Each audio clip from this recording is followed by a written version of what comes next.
할렐루야 주의 나라, 할렐루야 주의 나라,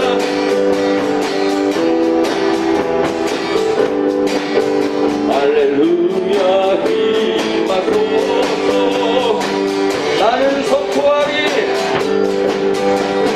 나는 선포하리, 만왕의 왕 예수 주의 나라에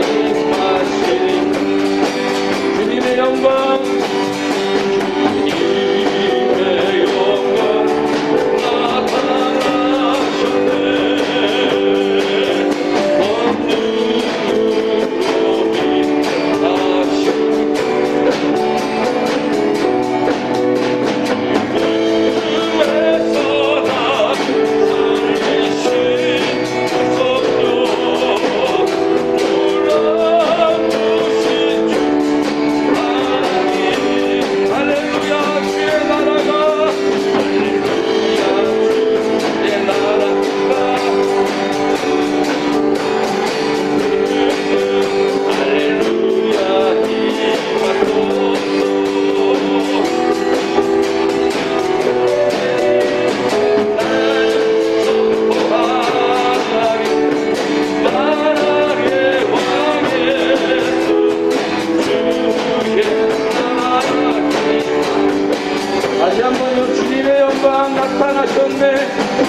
선포하리 나는 선포하리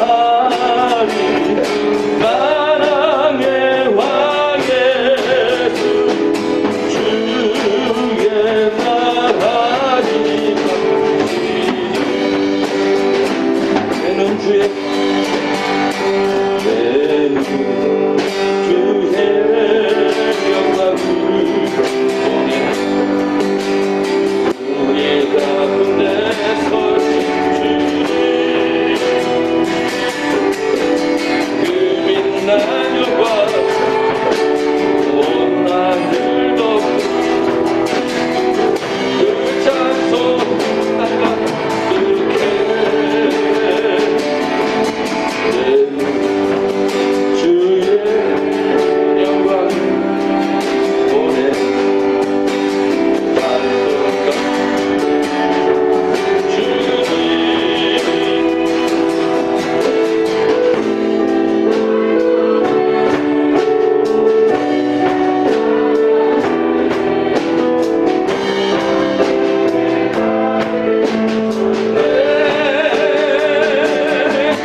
우리 가운데 계신 주님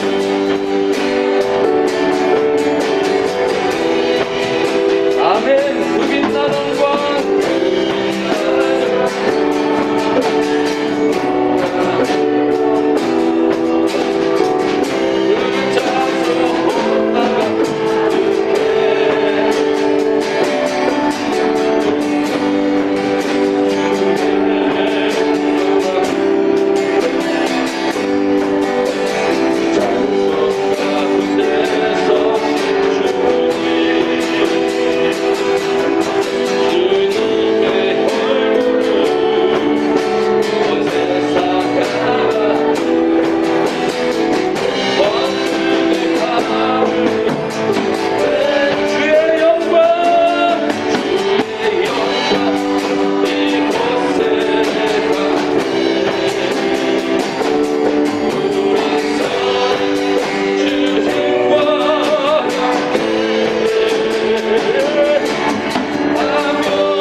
나의 목장 여호와 나의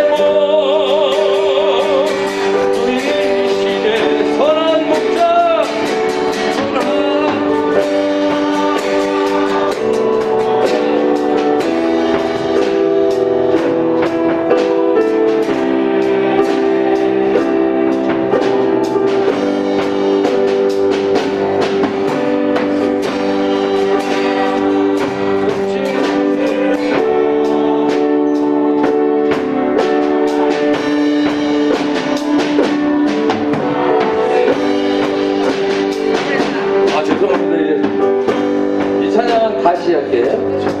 전도해 주시고 뭐가 틀려서 4분의 3박자구나. 우리 찬양 부르고 예배 위해서 우리 한 해를 돌아보며 하나님께 감사하며 또 성탄절이 우리에게 무슨 의미가 있는지를 또 깨닫는 은혜로운 예배 될 수 있도록 기도하는 시간 갖겠습니다. 여호와 나의 목자,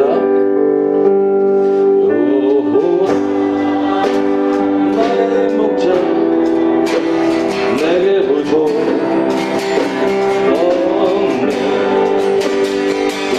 그를 조장 위에 나의 몸 누이시네. 선한 목자, 목자, 오 나의 목자, 예수가 넘치는 곳 다시 내 영혼 소생하며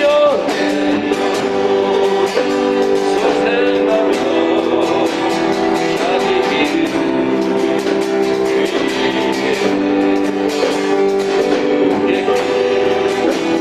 인도하니 골짜기. 아멘. 선한 목자, 목자, 오 나의 목자요,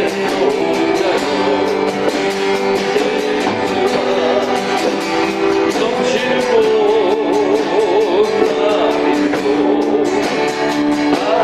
주님의 지팡이가, 주님의 지팡이가 아니 안에 나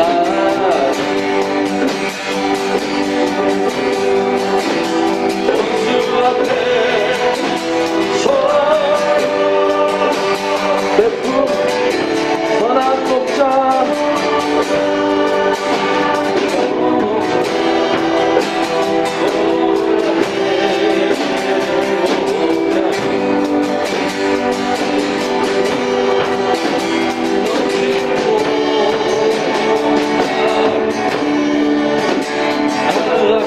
기름을 머리 위에, 기름을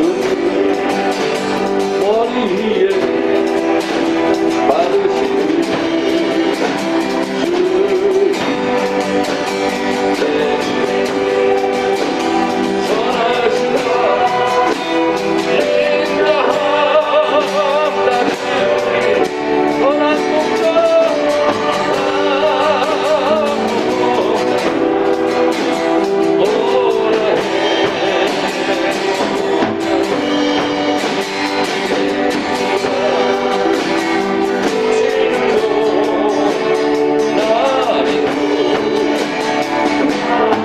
선한 목자, 선한, 오 나의 목자, 오 나의, 아멘. 생수가 넘치는 곳, 생수가 넘치는 곳 나시네. 이제 함께 기도하는 시간 갖겠습니다.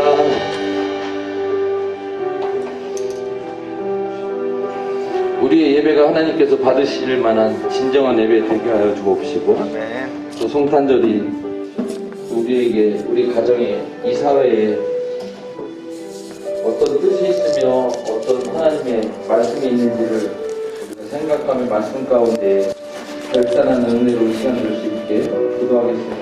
오늘 예배 인도하시는 목사님, 말씀과 예배 순간순간 하나님께서 지켜 아버지, 함께 기도하는 시간 갖겠습니다.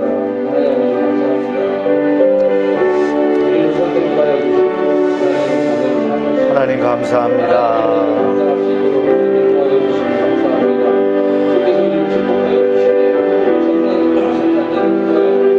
예배를 아버지 하나님 시작합니다. 성탄 예배, 성탄 아버지 하나님 감사절로 되는 예배 가운데 주님 나아가시고 예배를 통하여 저희가 하나님께 나아갈 때 받으실 인도하여 주시옵소서. 풍성한 은혜 가운데 기름 부음이 넘치는 예배가 되게 하여 주시옵소서.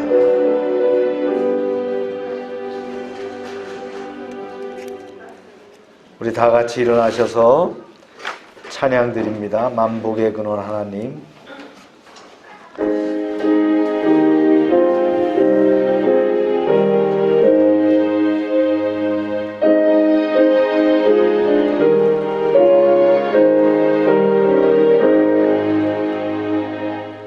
만복의 근원 하나님, 온 백성 찬송 드리고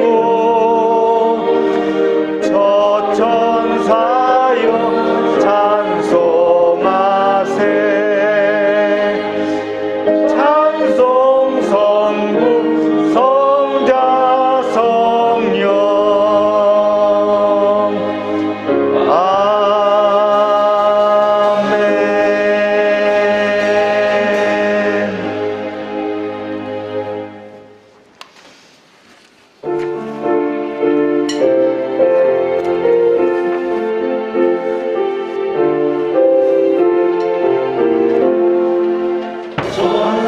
전사들의 노래가 하늘에서 들리니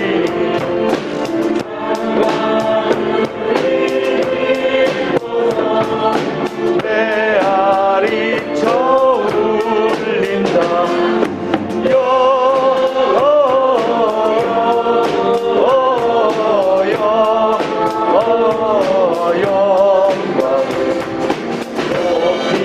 계신 주께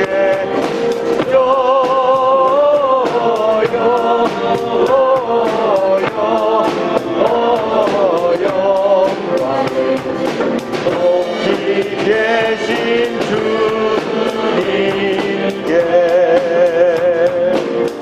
한밤중에 목자들 양떼들을 지킬 때 아름다운 노래가 청아하게 울린다.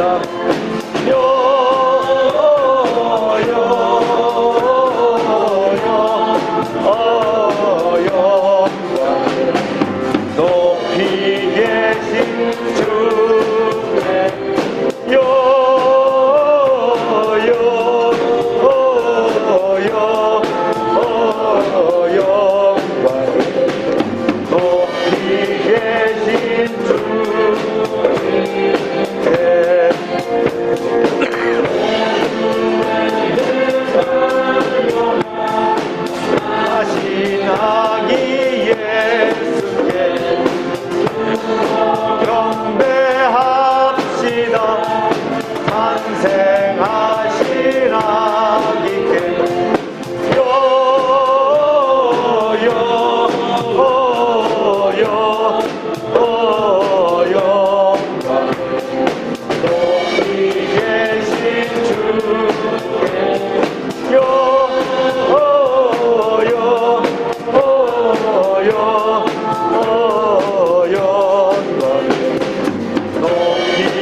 높이 계신 주께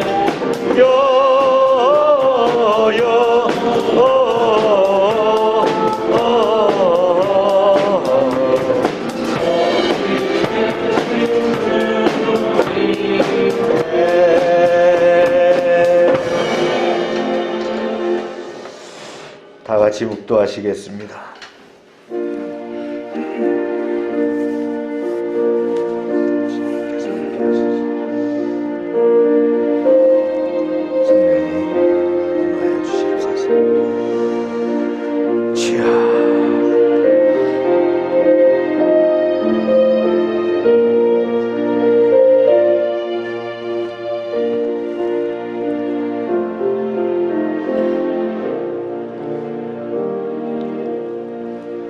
그러므로 주께서 친히 징조를 너희에게 주실 것이라. 보라, 처녀가 잉태하여 아들을 낳을 것이요 그의 이름을 임마누엘이라 하리라. 하나님은 영이시니 예배하는 자가 영과 진리로 예배할지니라. 아멘. 사랑과 은혜가 충만하신 하나님 아버지, 독생자 예수님을 세상에 보내주신 날을 기념하는 성탄절을 목전에 두고 저희들이 성탄 감사 주일로 예배를 드립니다. 우리의 입술을 열어 홀로 구원자 되시는 성부 하나님을 찬양하게 하여 주시옵소서. 우리가 마음을 열어 겸손하게 인간의 몸을 입고 이 땅에 오신 예수님을 영접하게 하옵소서. 우리의 귀를 열어 오늘도 성령님께서 들려주시는 진리의 말씀을 듣게 하여 주옵소서. 성삼위 하나님께서만 온전히 영광 받으시는 예배가 되기를 원하오며 예수님의 이름으로 기원하옵나이다. 아멘.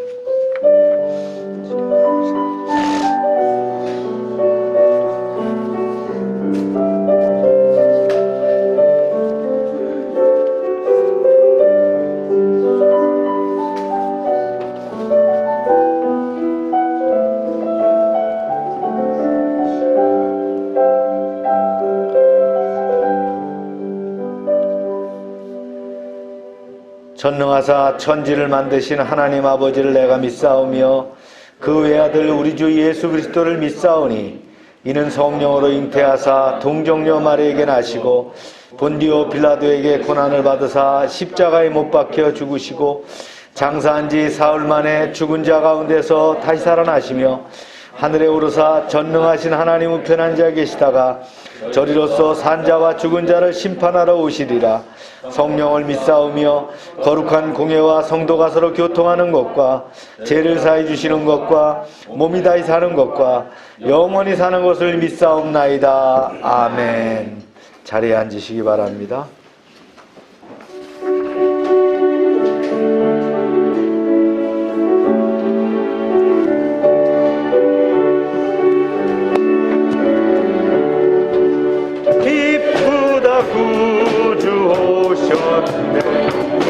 백성 맞으라 운yo해요 하이로나 다 찬양하여라 다 찬양하여라 다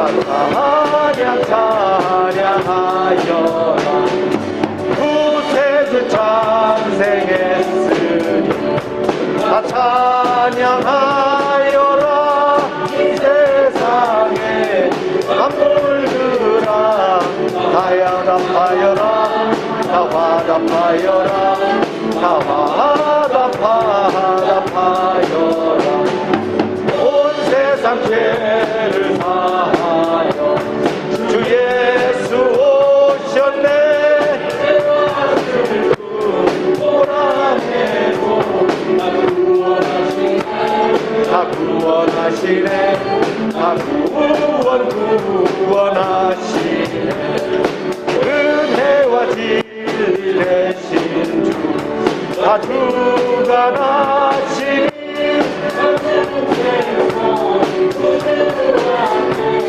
다 경배하여라 다 경배하여라 다 경배하여라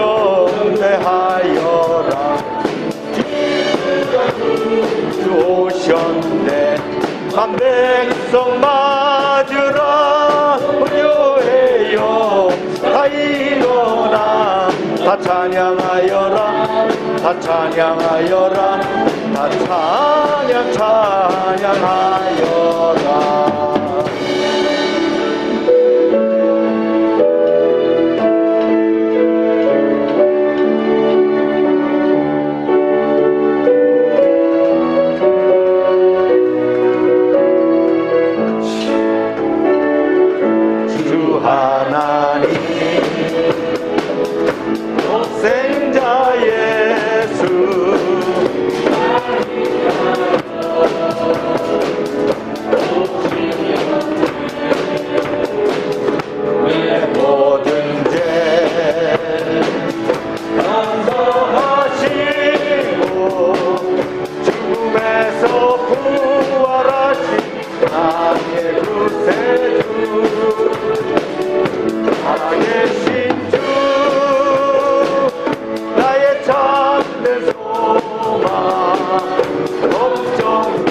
충만하네.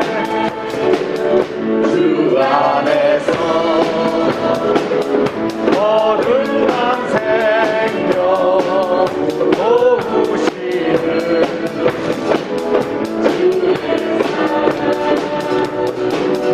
잠기분과 확신 가지고 예수님의 도우심을 믿으며 살리 살아계신 주 참된 소망 걱정 근심 전혀 없네. 사랑해 주네 갈 길 인도하리. 내 모든 삶의 기쁨 늘 충만하네. 언젠가 주 뵐 때까지 주를 위해 싸우리라. 승리의 길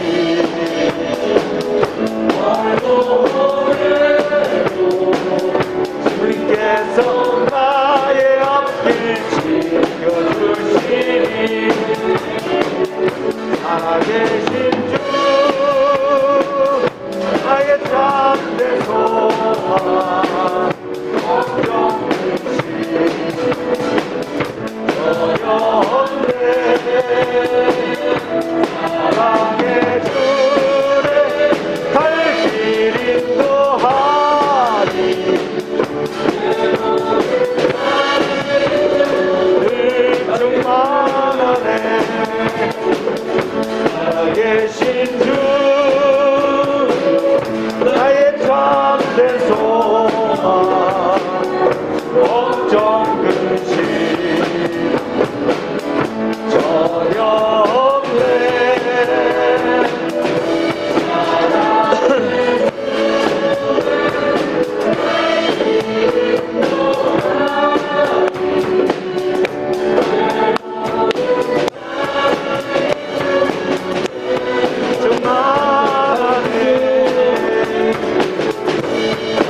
계신 주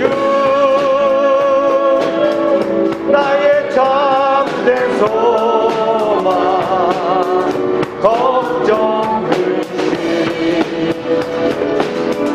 전혀 없네. 사랑해 주네 갈 길 인도하니.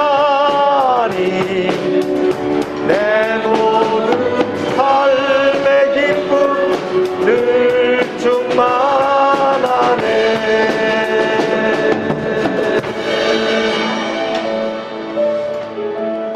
우리 이 시간 기도하기 원합니다. 오늘 성탄 감사주일입니다. 성탄절을 맞으면서 우리 기도합시다.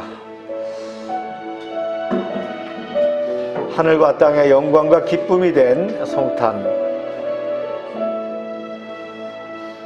인카네이션 하신 그 주님께서는 아기로 오셔서 이제 십자가의 죽으심으로 우리의 죄를 대속하셨습니다. 그것이 바로 표적이라고 했어요. 그 표적이 바로 하나님의 사랑의 표적입니다. 그 사랑을 기억하면서 우리가 또 연말연시를 또 슬기롭게 또 지내도록 기도합시다. 주여 하고 기도합니다. 주여.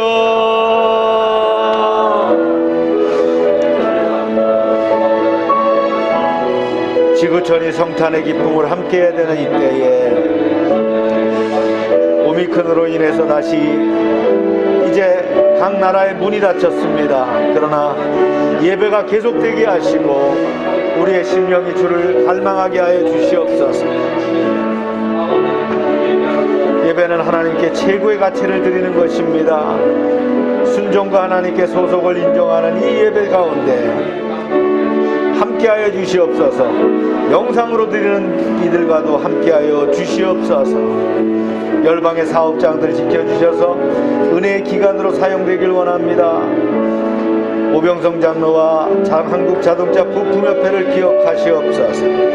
우리 박동진 형제와 민들레 진열장가의견 사업장들을 기억하시고 홍성호 지사의 동양 페타운과 관련 사업장들 주님 지켜주시옵소서. 하미스 권사의 이비가 도안정과 온정우 준비하는 사업장을 축복하시고 주관돈 집사와 하늘상조위에 함께하여 주시옵소서. 권순욱 장로 이제 하은스트리트에 축복하여 주시옵소서. 김혜용 성도 정립지역아동센터에 함께하시고 새롬 어린이집을 축복하여 주시옵소서.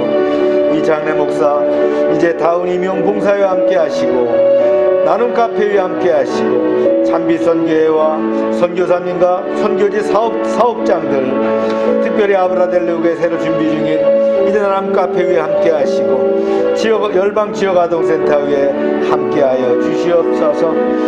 성탄 감사주일 성탄의 기쁨과 구원의 감격을 누리게 하시고 왕으로 인간으로 오신 주님을 이제 영광 돌리는 그런 예배가 되게 하여 주시옵소서. 예배의 시종을 주님께 의탁합니다. 기름 부음 있게 하여 주시옵소서.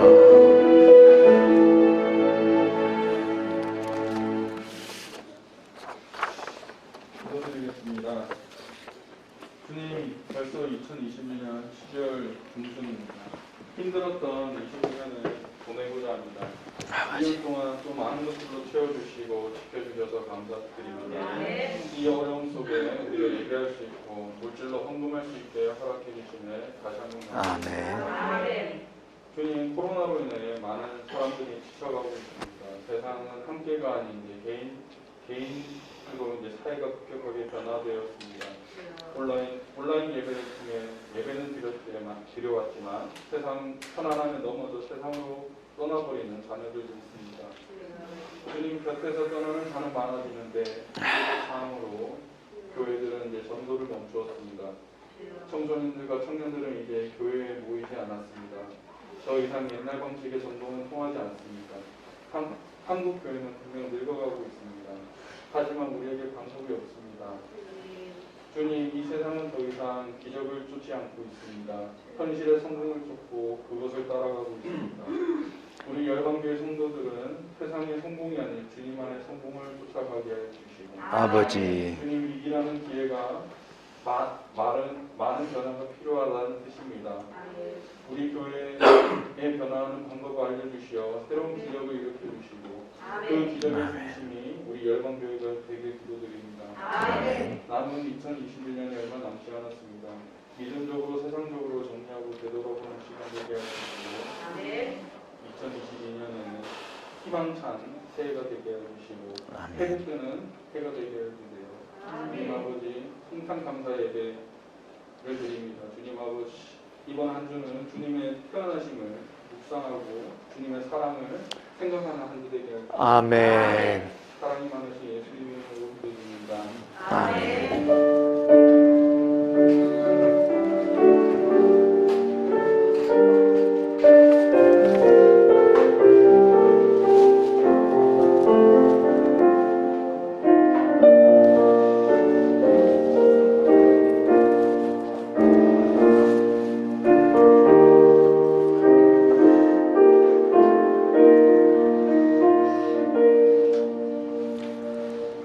광고 시간입니다.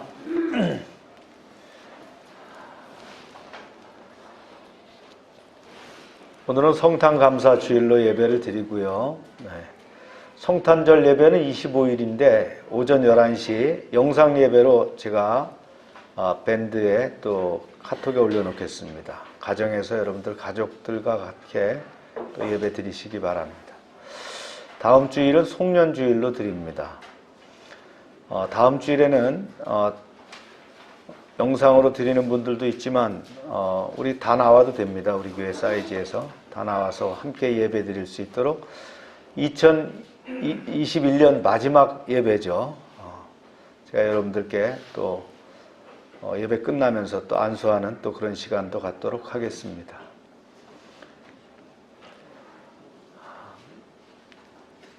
다음 주일은 연말이면서 또 우리 선교주일입니다. 오늘 청소년 양육 쉬겠습니다. 3달력 안 가져가신 분들 가져가시고요. 충분히 있으니까 충분히 가져가시기 바랍니다. 떡과 아동 선물은 다음 주일에 나눌 수 있도록 하겠습니다. 사회적 거리두기가 교회가 이제 30%, 말은 70%라고 합니다. 근데 70%의 조건은 모든 교인이 다 백신을 맞았을 경우입니다. 그럼 우리 아이들까지 다 포함해서 다 맞지 못하죠. 그죠? 그러니까 결국은 30%만 모이라고 하는 통제입니다.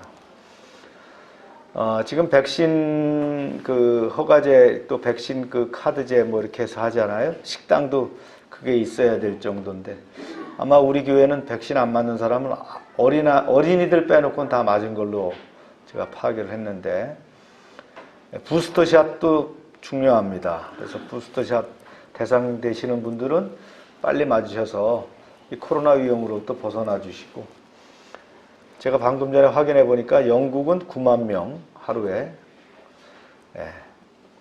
미국은 19만 명 코로나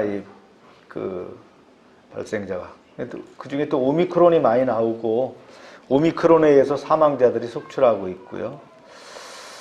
우리가 이제 이거 벗어나야지 일상으로 돌아갑니다. 중국은 190명인가 밖에 안 되더라고요.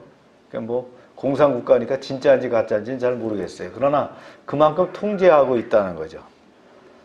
일본이 인구 대비해서 우리보다 적습니다. 우리가 이제 6,000명 가까이 오늘 나왔던데 제일 중요한 거는 마스크를 잘 썼다는 거예요. 마스크 잘 착용하시고 여러분의 가정과 사업장을 보호하시기 바랍니다. 아동센터, 신세계백화점 스포츠 몬스터 목요일 날 간다고 하네요. 이게 연말 행사 같아요. 참빛선교회 결산을 다 봐놨는데 원래와 이사회를 내일 뭐 이렇게 모이기가 쉽지 않아서요. 내일 최기동 선교사님 방문하십니다. 그때 함께 참여해서 나누도록 하고 다음 주일에 우리가 예배간에 제가 그 결산은 여러분들한테 리뷰할 수 있도록 보여드릴 수 있도록 또 보고가 될 수 있도록 그렇게 하겠습니다. 성경은 오늘 누가복음 2장 11절에 14절 말씀입니다. 함께 읽겠습니다. 시작. 오늘 다윗의 동네에 너희를 위하여 구주가 나셨으니 곧 그리스도 주시라. 너희가 가서 강보에 쌓여 그 위에 누여 있는 아기를 보리니 이것이 너희에게 표적이니라 하더니 호련히 수많은 천군이 그 천사와 함께 하나님을 찬송하여 이르되 지극히 높은 곳에서는 하나님께 영광이요 땅에서는 하나님이 기뻐하시는 사람들 중에 평화로다 하니라. 기도합니다. 하나님 성탄 메시지를 주시니 감사합니다. 저희가 인카네이션 하신 또 구주 예수님을 찬양하게 하시고 그 탄생의 의미와 또 그 사랑을 다시 한번 새기는 말씀이 되게 하여 주시옵소서. 예수님의 이름으로 기도합니다. 아멘.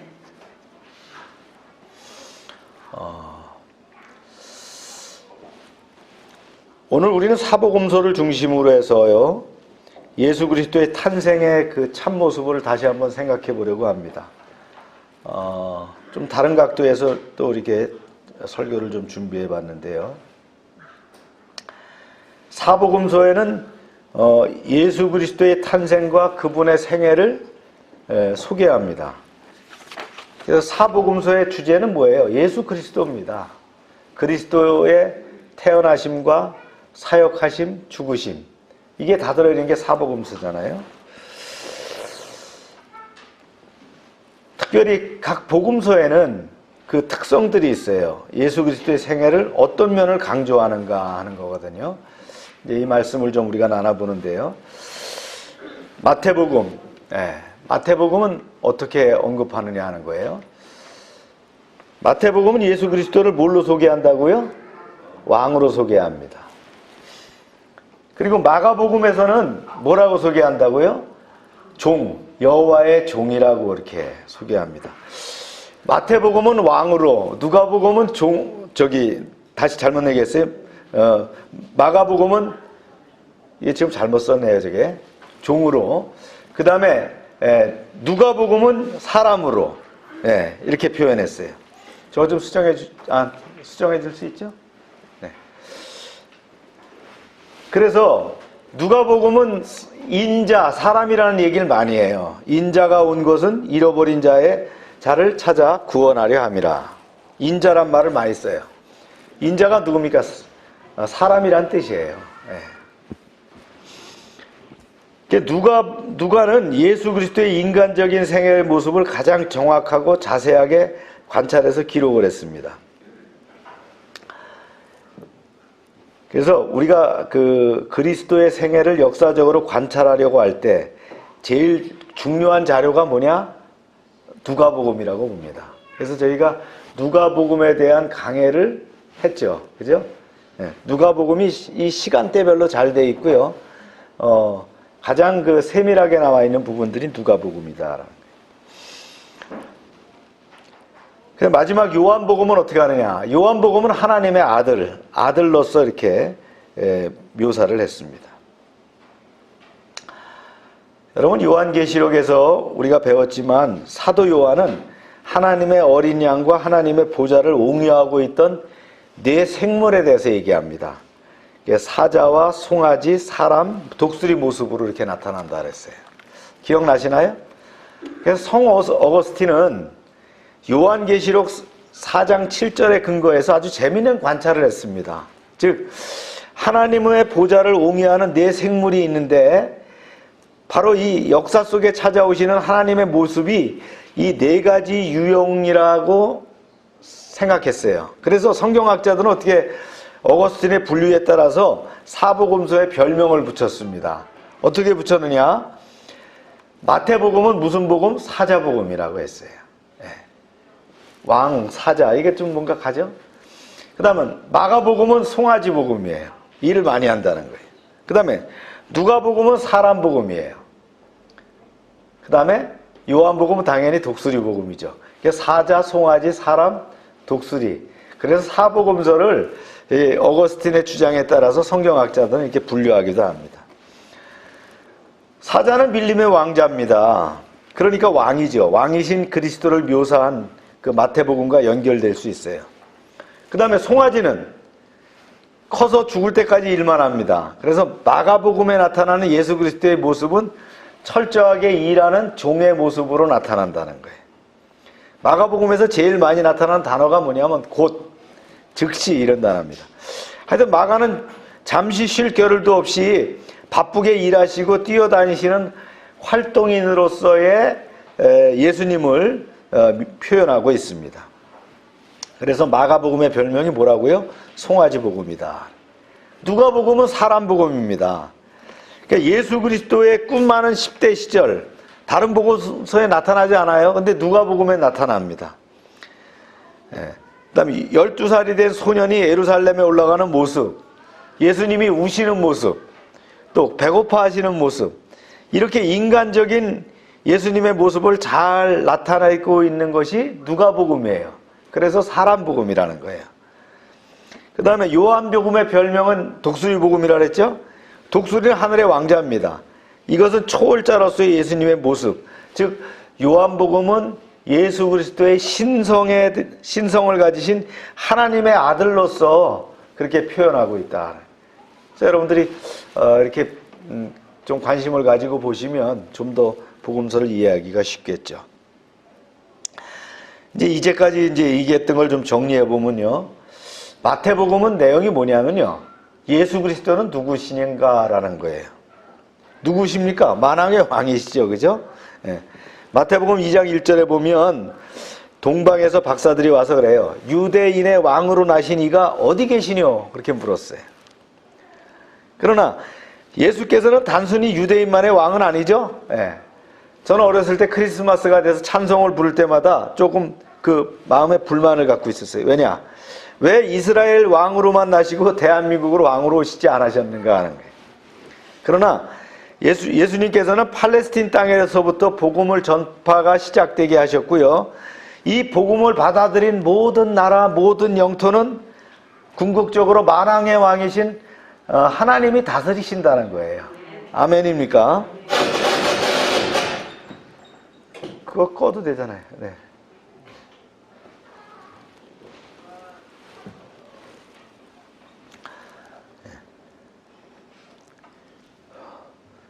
그래서 다음 이제 마가복음인데요. 마가복음은 예수 그리스도께서 무엇을 행하시는가? 마가복음 무슨 복음이라 했어요? 송아지 복음. 네, 그러니까 예수 그리스도께서 무엇을 행하시는가? 일하시는데 초점을 맞지. 종으로서 어떤 일을 하셨는가? 이게 마가의 기록의 목적입니다. 그 다음에 누가복음은요, 예수 그리스도께서 인간으로서 어떻게 사셨는가 하는 거예요. 인간 관점에서. 다음 요한복음은, 요한은 그렇게 썼어요. 예수 그리스도께서 무엇을 가르치셨는가? 여기에 중점을 뒀습니다.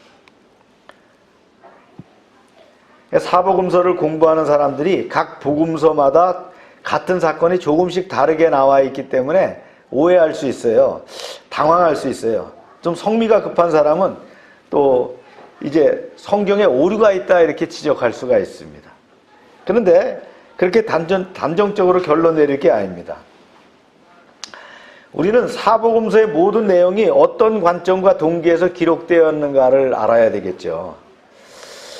복음서를 깊이 연구하면 이것들은 모두 모순된 내용이 아니라는 거예요. 완벽하게 하나의 조화를 이루고 있다는 거예요.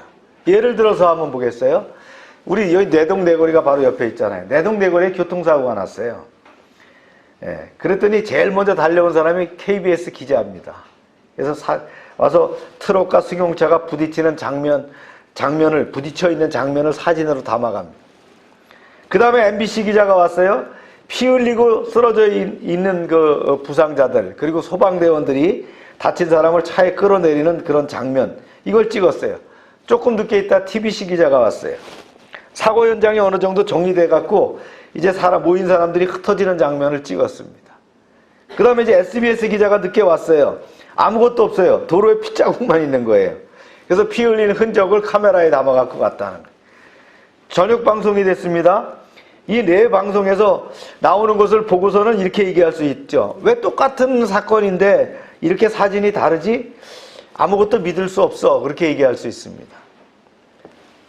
그렇지만 네 방송국의 보도와 사진을 다 모아보면 뭘 알 수 있어요? 사건의 전모를 알 수 있단 말이죠. 어떤 복음서를 보면 예수님의 좌우측에 달렸던 십자가 좌우측의 그 강도가 말이죠. 이 두 사람이 다 예수님을 욕하는 그런 상황으로 나옵니다. 또 다른 복음서에는 또 어떻게 합니까? 하나는 욕하고 하나는 말이죠. 또 이제 예수님을 옹호하는 발언을 해갖고 낙원에 이르리라. 그러니까 이게 뭐냐? 무슨 시츄에이션인가? 이렇게 얘기할 수 있다는 거예요. 다 맞춰보면 그렇죠. 둘이 다 욕을 하다가 한 사람이 마음이 놀라운 변화를 일으키기 시작해서 변화됐다. 이렇게 보면 되는 거예요. 조화의 관점에서 성경을 보는 사람에게는 이러한 차이가 문제가 아닐 수 있습니다. 그래서 우리는 사복음서 기자가 서로 다른 관점에서 그리스도의 생애를 조명하고 있다는 사실을 잊지 말고 사복음서를 볼 수 있어야 되는 거예요. 아멘입니까? 제가 이 이야기를 하는 이유는 사복음서의 모든 그 기사를 모을 때에 그리스도의 탄생과 생애를 전체적으로 이해할 수 있게 된다는 걸 말하기 위함인데요. 그래서 어떤 신학자는 그렇게 얘기를 했어요. 이 사복음서를 가리켜서 뭐라고 얘기했냐? 사중창이다. 복음의 사중창이다. 이렇게 얘기하는 거예요. 즉 사복음서가 내는 각각의 소리가 놀랍게도 조화를 이루어서 하나의 메시지를 노래하고 있다라는 거예요. 이 하나의 메시지란 누구 얘기입니까? 우리 구주 예수 그리스도의 메시지입니다. 아멘입니까? 네. 사복음서에 보면은요, 그리스도의 네 모습, 즉 왕의 모습, 종의 모습, 사람과 또 하나님의 아들 이렇게 나오는데, 자 한번 볼게요. 이 중에서 누구에게 족보가 필요할까요? 왕에게 족보가 필요합니까? 필요하겠죠. 그럼 종에게 족보가 필요한가요? 글쎄 잘 모르겠지만 하여튼 그럴 수도 있겠지만 뭐 종에게 굳이 그런 족보가 필요하지 않을 거예요. 사실 마태복음은 유대인들을 의식해가지고 쓴 성경입니다. 독자가 누구라고요? 유대인들이에요. 그래서 왕의 복음이라고 했잖아요. 예. 마가복음은 누구를 대상으로 썼을까요? 로마인들을 대상으로 썼어요. 그 다음에 누가복음은 헬라인들을 대상으로. 그럼 로마인과 헬라인은 뭐냐? 그 당시 그 지역 사회에 널리 퍼져 있던 것은 뭐예요? 예. 그 당시는 아람어를 썼어요. 히브리어, 아람어 중에 아람어를 썼고요. 성경은 뭘로 기록됐어요? 신약 성경은 헬라어로 기록됐어요. 그러니까 헬라어는 좀 세계적이라고 하는 뜻입니다. 그죠? 그 다음 요한복음은 누구를 대상으로? 모든 사람을 대상으로 썼다. 세계인을 대상으로 썼다. 이렇게 좀 나눠볼 수가 있습니다. 유대인들을 대상으로 쓴 마태복음은 유대인이 왕으로서 예수님의 모습을 추적하고 있다는 거예요. 마태복음을 기록한 마태는 세리마태죠. 세금을 걷던 텍스 콜렉터입니다. 이 세리마태인데요. 유대 세리로서 유대 세계의 역사를 잘 알고 있고 유대 사람들을 대상으로 쓰게 됐대요. 그러니까 예수님을 누라고 써야 되는 거예요. 왕이라고 써야 되는 거예요. 메시아로 쓰게 됐다 이런 얘기예요. 그러면 누가복음은 헬라 사람들을 의식하고 이렇게 쓰게 됐어요. 거기서는 인간의 그 초점을 맞추다 보니까 인본주의와 문화를 배경으로 그걸 쓰게 됐다는 거예요. 그래서 그 누가복음을 쓴 누가의 그 의식엔 뭐가 필요해요? 당연히 그 뭐가 필요했다? 사람에게는 족보가 필요하다.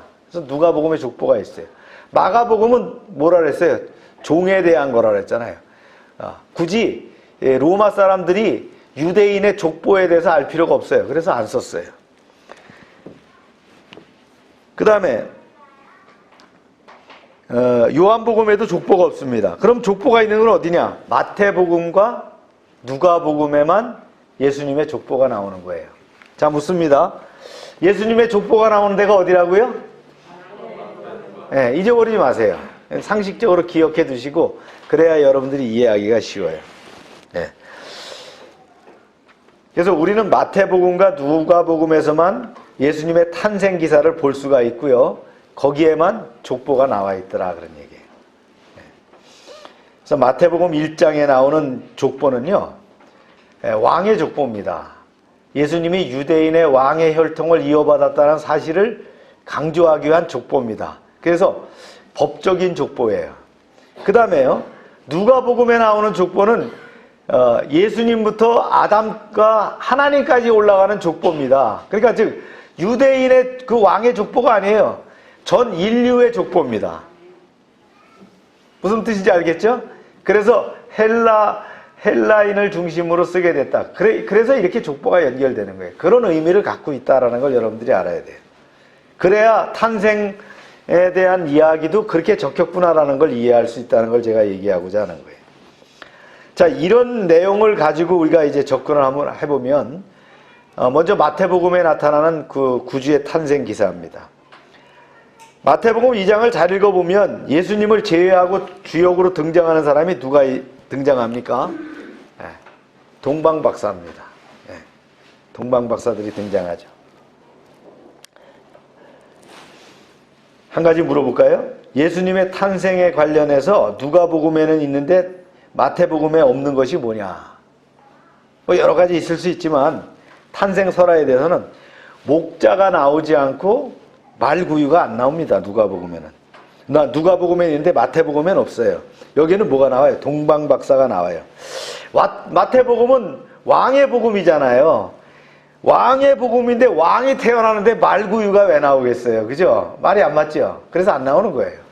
그 다음에 왕이 태어나는데 웬 목자가 나와요? 그죠? 안 맞다는 거예요. 왕이 태어나면 그래도 먼 나라에서 온 박사들이 등장해야 되잖아요. 그래서 동방박사가 마태복음에 등장합니다. 그래서 여러분들이 그런 관점을 보시면 돼요. 그래서 이제 왕이 와갖고 뭘 드렸다고요? 우리 옛날에 성경 퀴즈로 많이 했어요. 예? 예. 황금과 유향과 모략을 드렸다. 예. 그러니까 왕하고 이미지가 맞다 그런 얘기죠. 마태복음 2장 11절을 봅니다. 시작.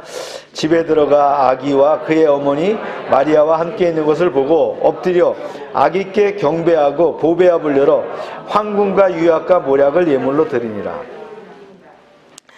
동방박사들이 집에 들어가 구유에 누워있는 아기를 본 게 아니에요. 거기 구유란 말 나와 있어요? 없어요? 없어요. 구유란 말조차 없어요. 그냥 아기라고만 표현되어 있어요.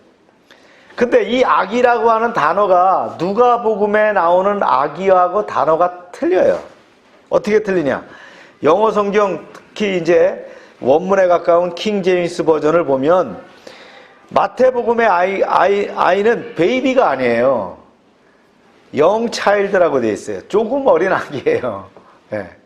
좀 컸다는 거예요. 이게 그렇게 구별되어 있어요. 여러분, 동방박사가 몇 명일까요? 예. 주혜원, 동방박사가 몇 명일까요? 예. 많은 사람들이 3명이라 그럽니다. 그죠? 왜냐하면 크리스마스 카드에 3명만 나와 있으니까. 진짜 3명일까요? 예.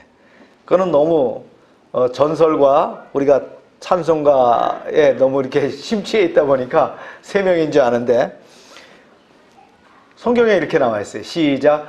헤롯 왕 때에 예수께서 유대 베들레헴에서 나심에 동방으로부터 박사들이 예루살렘에 이르러 말하되, 복수로 기록되어 있지만 두 사람 이상인 건 사실인데 3사람인지 그 이상인지는 안 나와 있어요. 그래서 동방박사 3사람 이거 안 맞는 거예요. 그죠? 예. 그건 신화입니다. 그죠? 그렇게 얘기하면. 동방박사가 뭘 타고 왔어요? 낙타? 자동차는 분명히 아니에요. 그죠? 근데 낙타인지 아닌지도 안 나와 있어요. 그 낙타 타고 왔다 그랬어요? 그런 말 없죠? 그러니까 동방에서 왔으니까, 먼 거리 왔으니까 낙타를 타고 왔을 것이다. 이렇게 상상하는 것 뿐이에요. 성경은 그렇게 얘기하지 않습니다. 자, 또 하나 물어볼까요? 동방박사들이 산 넘고 물 넘고 이렇게 왔어요. 베들레헴까지 어떻게 찾아왔을까요? 내비게이션? 그런 거 없었어요, 그때. 그냥 별 보고 왔다는 거예요. 별을 따라왔다. 마태복음 2장 2절에 나옵니다. 시작.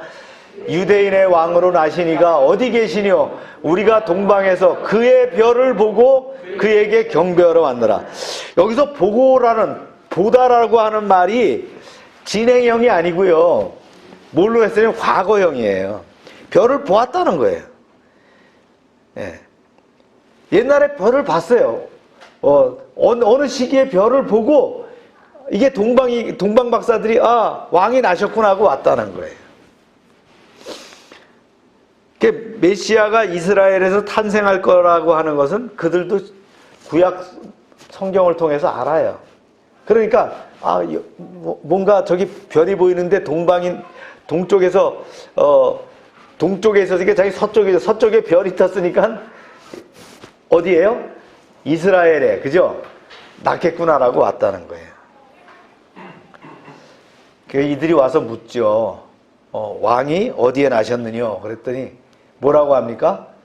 서기관한테 물어보죠. 헤롯이 서기관한테 물어봤더니 뭐랍니까? 미가서 5장 2절에 이렇게 나와 있다는 거예요. 유대 베들레헴이오니. 베들레헴에 왕이 난다고 미가서에 나와 있다는 거예요. 자, 그 다음에 9절을 보세요. 시작. 박사들이 왕의 말을 듣고 갈새 동방에서 보던 그 별이 문득 앞서 인도하여 가다가 아기 있는 곳 위에 머물러 섰는지라. 그 별이 베들레헴 상공에 다시 나타난 거예요. 즉 베들레헴까지는 왔지만 예수님이 어디 계신지를 모르는 상황에서 동방에서 보았던 그 별이 다시 나타난 거예요. 10절을 봤어요. 시작. 그들이 별을 보고 매우 크게 기뻐하고 기뻐하였더라. 강조했어요. 기뻐하고 기뻐하더라. 엄청 기뻐했다는 거예요. 계속 별을 보고 왔다면 기뻐할 일이 없잖아요. 예. 없어졌던 별이 나타났다는 거예요. 그래서 베들레헴 상공에서 그 별이 나타나서 동방박사들을 인도합니다. 예수님이 계신 곳으로 인도합니다. 그러면 마태복음 2장에 나타난 사건을 어떻게 이해할까요? 이 별은 물론 동방 박사들이 맨 처음 보았던 별입니다. 그리고 이 별이 처음 보았을 때 예수님이 탄생했어요. 그렇습니다. 이 별을 알고 이 성경을 알고 하늘을 연구하던 동방 박사들이 하나님의 놀라운 인도에 의해서 그 별이 구약 성경 민수기 24장 17절에 나오는 야곱의 별이다라고 봤다는 거예요. 이런 말씀이 있어요. 시작. 내가 그들을 보아도 그때 일이 아니며 내가 그를 바라보아도 가까운 일이 아니로다. 여기 나옵니다. 한 별이 야곱에게서 나오며 한 귀가 이스라엘에서 일어나서. 자, 이렇게 나와 있기 때문에 동방에 뭔가가 있다라는 걸 알았어요. 예루살렘에 예루살렘에 뭔가가 있다라는 걸 알았단 말이에요. 그러면 페르시아에서 온 이 동방 박사들이 예루살렘까지 오는데 얼마나 걸릴까요? 네. 학자들이 연구해 보니까요, 빨리 오면 6개월, 네. 돌다가 오면은 2년 걸린다는 거예요. 네. 그러면 상당한 시간이 흐를 때까지 아기 예수가 구유에 누워 있었어야 될까요? 여관이 계속 꽉 차갖고 방이 없어갖고 계속 어디에요? 우리에 있었어야 될까요? 상황이 바뀌었다는 거예요. 그런데 재미있는 것이 있어요. 2장 7절에 보니까 읽어보세요. 시작. 이에 헤롯이 가만히 박사들에게 물러 별이 나타난 때를 자세히 묻고, 박사들에게 묻습니다. 헤롯 왕이 언제 별을 봤어? 달력으로 얘기해봐. 몇 년 몇 월 며칠이야? 언제쯤이야? 이렇게 물었다는 거예요.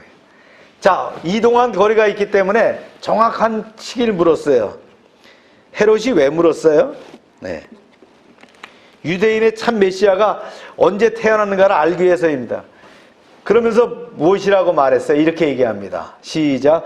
베들레헴을 보내며 이르되 가서 아기에 대하여 자세히 알아보고 찾거든 내게도 고하고 나도 가서 그에게 경배하게 하라. 진심입니까? 헤롯 왕은 왕이 탄생했다는 말을 듣고 이거 경쟁자가 생겼구나, 빨리 제거해야 되겠구나 이렇게 생각했다는 거예요. 이 흉계를 미리 아시고 탄생한 아기 예수님을 이제 대피시키죠. 13절에 나옵니다. 시작. 그들이 떠난 후에, 이게 동방박사입니다. 그들이 떠난 후에 주의 사자가 요셉에게 현몽하여 이르되 헤롯이 아기를 찾아 죽이려 하니 일어나 아기와 그의 모친을 데리고 애굽으로 피하여 내가 내게 이르기까지 거기 있으라 하시니. 하나님께서 요셉에게 미리 피하게 하셨어요. 그래서 헤롯의 계획은 수포로 돌아가게 됐다. 16절을 볼까요? 이래 되어 있습니다. 시작. 이에 헤롯이 박사들에게 속은 줄을 알고 심히 노하여 사람을 보내어 베들레헴과 그 모든 지경 안에 있는 사내 아이를 박사들에게 자세히 알아본 그때를 기준하여 2살부터 그 아래로 다 죽이니. 몇 년 걸린 거예요? 그러니까 동방 박사들이 온 게. 그래요. 2년 걸렸단 말이에요. 네. 그래서 2살 아래를 다 죽이라 그랬다는 거예요. 그래서 메시아로 탄생한 아기가 2살 미만일 것이라는 판단 때문이죠. 여기서 우리는 마태복음 2장에 나타난 사건이 상당한 시간이 걸렸음을 우리는 알 수 있다라는 거예요. 예. 누가복음에 나타난 그 탄생 기사입니다. 누가복음 2장 1절에서 20절까지 잘 읽어보면 마태복음과 그 상황이 많이 다르다는 걸 알 수 있어요. 그래서 2장을 공부하기 전에 3장 23절 이하의 족보를 한번 봐야 돼요. 한번 읽어봅니다. 시작. 예수께서 가르치심을 시작할 때에 30세쯤 되시니라. 시작. 계속. 사람들이 아는 대로 요셉의 아들이니 요셉의 이상은 헬리요, 그 이상은 마따니요. 예, 거기까지요. 예. 계속 올라가서 이제 38장을 봅니다. 시작.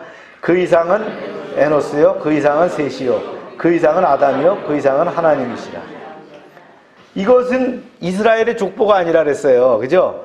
이스라엘의 민족 족보는 아브라함부터 시작해야 되는데 이 족보는 아브라함 위로 올라갔어요.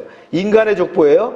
누가복음은 예수님을 이스라엘과 연관시키는 것이 아니라 인류의 구세주로 보고했다는 거예요. 그렇게 연결시켰다는 거예요. 마태복음과 누가복음에 나타난 족보는 어떤 차이가 있죠? 누가복음의 족보는 예수님의 육체적인 혈통, 즉 마리아의 혈통을 올라간 그런 족보라는 거예요. 그래서 누가복음 3장 23절에서 헬리라고 하는 거는 요셉의 장인을 얘기하는 거예요. 누굽니까? 마리아의 아버지를 얘기하는 거예요. 사실 육체적으로 말하면 예수님과 요셉과는 아무것도 섞이지 않았어요. 그죠? 예. 섞였다면 누구하고 섞인 거예요? 마리아하고 섞였잖아요. 예. 그래서 마리아의 혈통을 따라 올라가서 아담까지 그리고 하나님까지 연결된 거예요. 그러나 마태복음에 나타난 족보는 법적인 족보입니다. 법적으로 말하면 예수님은 양부인 요셉의 혈통을 따라가야 합니다. 이 족보는 아브라함부터 시작해서 왕의 혈통인 다윗과 솔로몬을 통해서 요셉까지 연결되고요. 이것이 법적인 족보로서 왕의 족보였다는 거예요. 그러니까 마태복음은 왕의 족보, 누가복음은 사람의 족보인 거예요. 네, 이 차이가 있는 거예요. 이렇게 마태복음과 누가복음에 나타난 족보가 서로 다른 것은 두 복음서가 각각 왕으로서의 예수님의 모습과 인간으로서의 예수님의 모습을 강조하려는 의도에서 쓰여졌다. 그래서 하나만 봐서는 안 되는 거예요. 이걸 다 맞춰봐야 되는 거예요. 3D, 4D로 봐야 다 보인다 그런 얘기입니다. 아멘입니까? 예. 누가복음 족보에 관련된 이 배경을 염두에 두고서 2장 1절 이하를 보십시오. 여기서 동방박사도 왕을 찾았다는 이야기, 동방박사가 왕을 찾았다는 이야기도 또 황금과 모략 유향을 드렸다는 것도 없어요. 여기는 어떻게 돼 있어요? 이렇게 돼 있어요. 시작. 그 정혼한 마리아와 함께 호적하러 올라가니 마리아가 이미 잉태되었더라. 거기 있을 그때에 해산할 날이 차서 마다들을 낳아 강보에 싸서 구유에 누였으니 이는 여관에 있을 곳이 없음이로라. 7절에서 우리는 탄생하신 아기 예수님이 아기가 어디에 누였어요? 구유, 먹이통에 누였더라는 거예요. 그 다음에 8절을 보세요. 시작. 그 지역의 목자들이 밤에 밖에서 자기 양떼를 지키더니.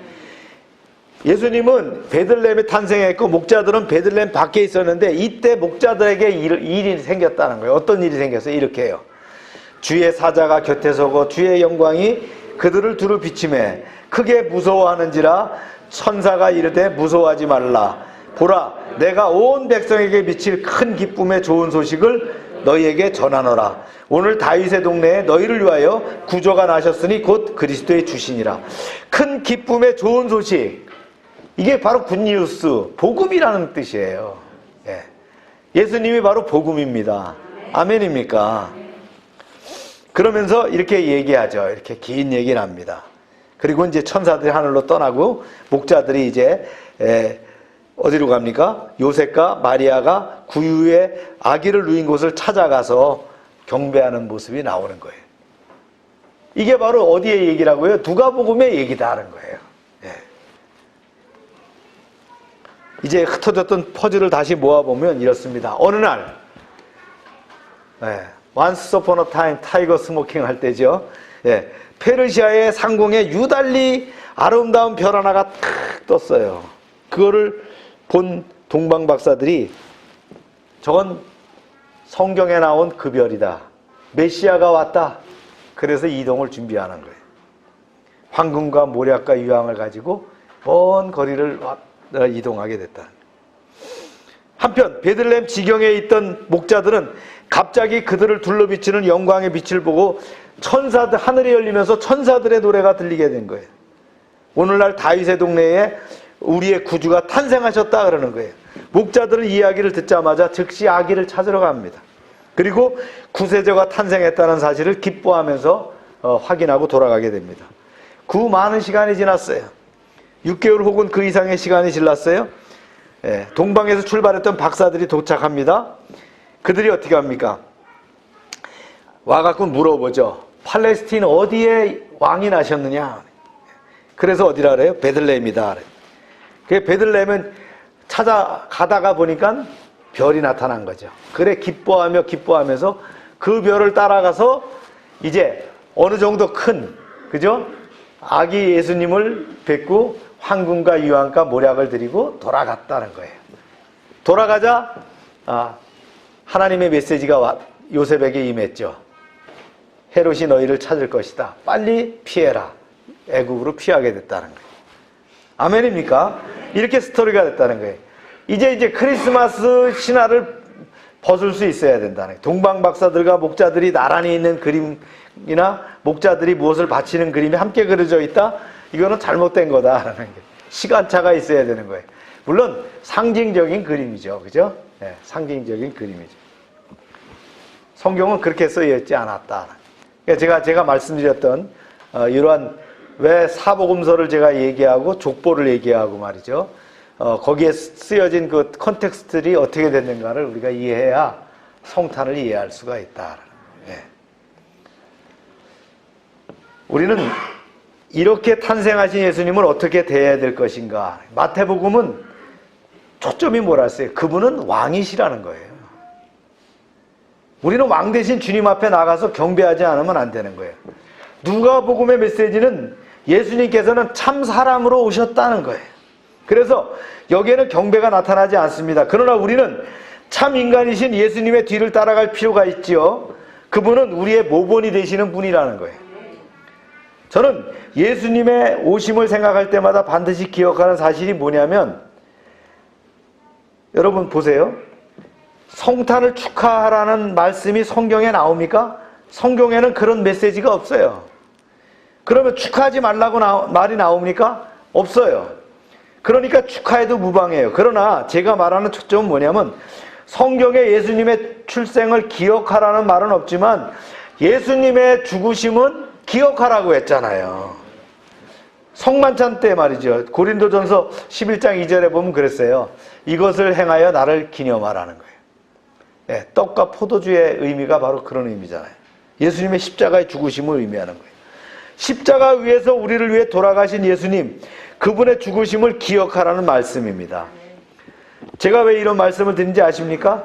예수님의 탄생을 축하하는 일은 좋은 일입니다. 그러나 만약 그리스도의 죽으심을 떠난 출생, 그 자체만 기뻐한다면 그건 아무런 의미가 없다는 거예요. 예수님이 왜 탄생했어요? 그분은 죽으시기 위해서 오신 거예요. 구속의 제물로 그 자신의 몸을 십자가에서 드리기 위해서 이 땅에 오신 거예요. 그래서 성육신하신 거예요. 인카네이션에서 오시게 된 거예요. 십자가를 떠나서 십자가를 떠난 크리스마스는 그 진정한 의미를 상실하게 됩니다. 네. 다시 말하면 성탄절은 예수님께서 죽으시기 위해서 오신 날입니다. 나를 위해서 대신 죽으시려고 예수께서 오신 날, 이 깊은 성탄의 의미를 묵상하면서 참된 크리스마스를 맞으시는 여러분 되시기를 주의 이름으로 축원합니다. 기도합시다.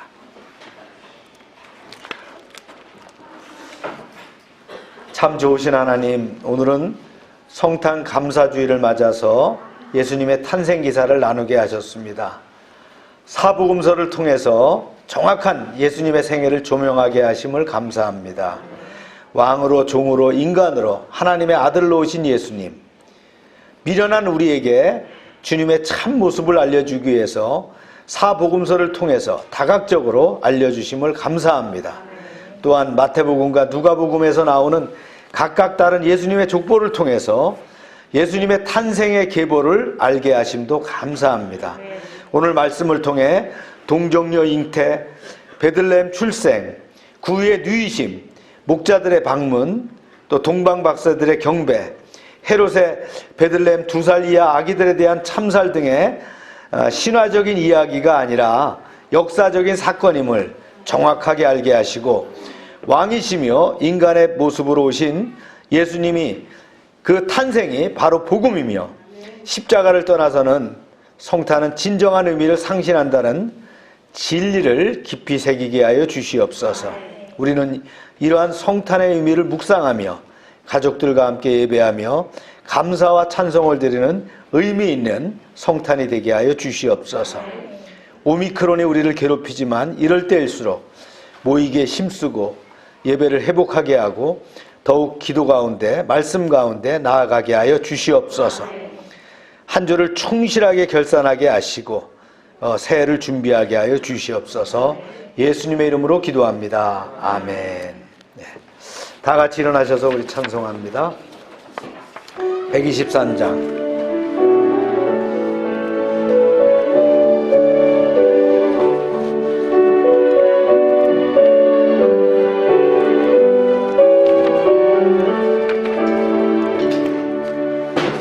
저들 밖에 한밤중에 양틈에 자던 목자들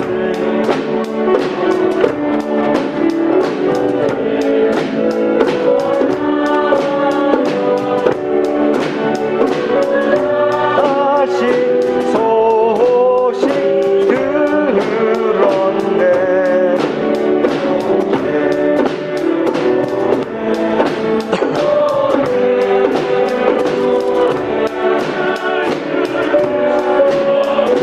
왕이 나셨네. 저 동방에 별 하나가 이상한 빛을 비추어 이 땅 위에 큰 영광이 나타난 징조 보였네. 로엘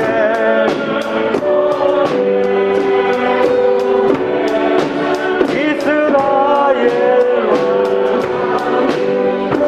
하셨네. 그 한 별이 베들레헴 향하여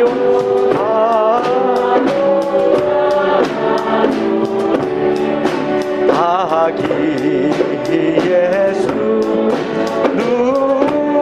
누구신지 그 위에 오자 멈췄네. 로엘 로엘 로엘 로엘 왕이 나셨네. 저 동방에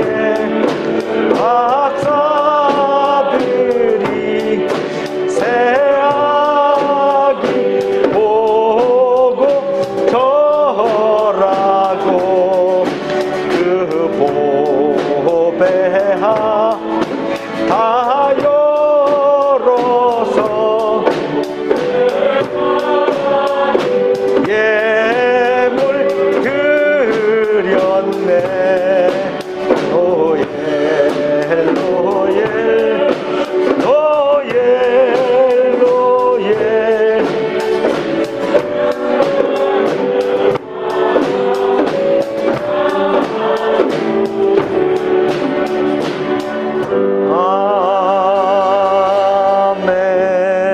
아멘.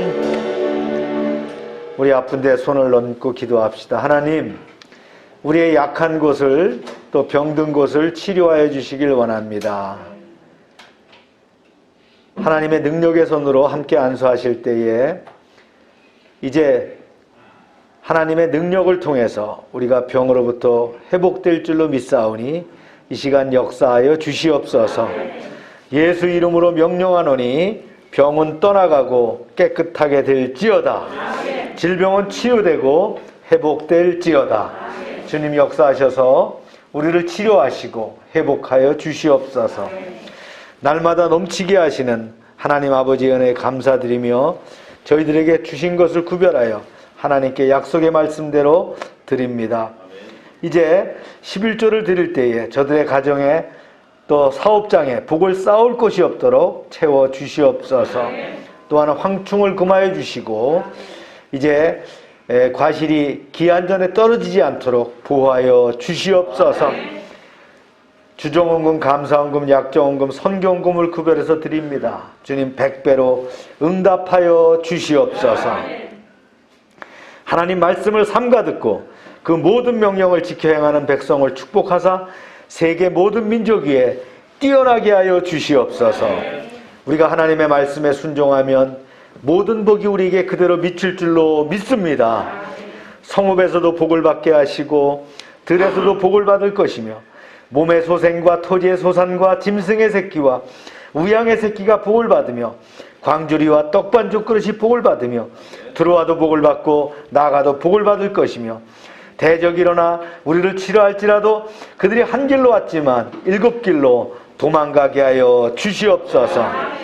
하나님께서 우리를 위하여 하늘의 아름다운 보고를 열어사 우리의 땅에 때를 따라 비가 내리게 하시고 우리의 손으로 하는 모든 일에 복을 주셔서 많은 사람들에게 구워주며 나누게 하시고 머리가 되고 꼬리가 되지 않게 하시고 위에만 있게 하시고 아래에 있지 않게 하여 주시옵소서. 저희가 드린 이 물질 하나님이라는 데 귀하게 쓰여지게 하시고 쓰이는 곳마다 하나님의 영광과 역사하심이 나타나게 하여 주시옵소서. 이제는 우리의 죄를 위하여 십자가에서 피 흘리신 예수 그리스도의 은혜와 하나님 아버지의 크신 사랑과 성령의 교통하심이 이제로부터 영원토록 함께 하시기를 축원하옵나이다. 아멘.